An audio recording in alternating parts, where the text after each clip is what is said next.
Morning internet. I just thought I'd do another one of these videos. So this is a review of the Squier Classic Vibe thinline telecaster. So just to go through some specs very quickly before we kind of get into how it is playing it and using it. So it's a mahogany body. Obviously it's semi-hollow, it has the cutout.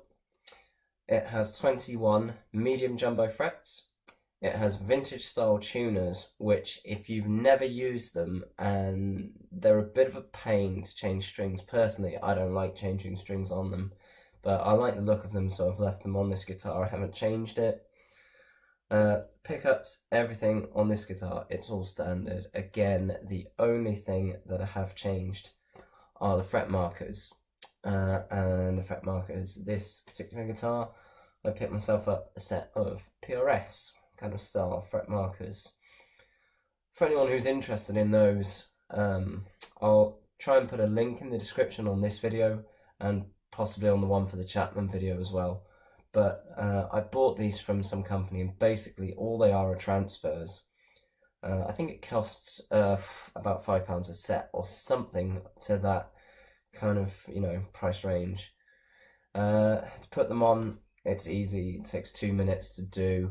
The one thing I was concerned about is when I put them on, would I play for like a week or two, and then you'd start to see them peeling away and the damage as you're kind of bending and digging into the guitar. Kind of on this one, where the frets aren't as tall as they are on the Chapman, a tiny bit, but not really. I mean, I've had these on since November now. We're now into January, and I can't see any real kind of damage on them at all, to be honest. So if anyone's interested, I will put a link in the description and you can go for it.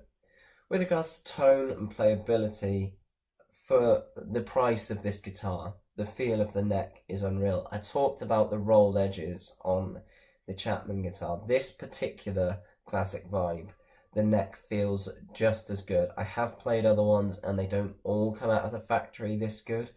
There are certain elements, like you can kind of see where the cuts are for where they were putting in the fret wires and things like that down the side, which kind of give away, the fact that it is cheaper and it is more mass produced. But really, it's an incredibly great guitar for its price range, and I really would say for a tele style, you'll struggle to find anything in that price range which is better than this. You really will. Tone wise, the bridge position, it's barky, it's trebly, it's spanky, it's a telly, there's nothing more I can say about it really. You have to roll a bit of tone off, sometimes when you're playing, but who doesn't with a telly? I use this guitar mostly for kind of rhythm work, and I use it if I know I'm going to be doing a gig where I'm playing mostly chords, then I'll pick this as my main guitar. I find the resonance that you get, because of the fact that it's semi-hollow. People say it doesn't make a difference. I completely think that's bollocks. It does make a difference. I think this is better. Apart from that, one of the only things which I hate, and I would hate on any guitar, is the finish on the back of the neck. Is a really thick finish. So I've taken some kind of 0000 wire wool. I've taken it to it. I've taken some of that kind of finish off the neck, and now the playability is so much better. And yeah, I would recommend anyone else does it.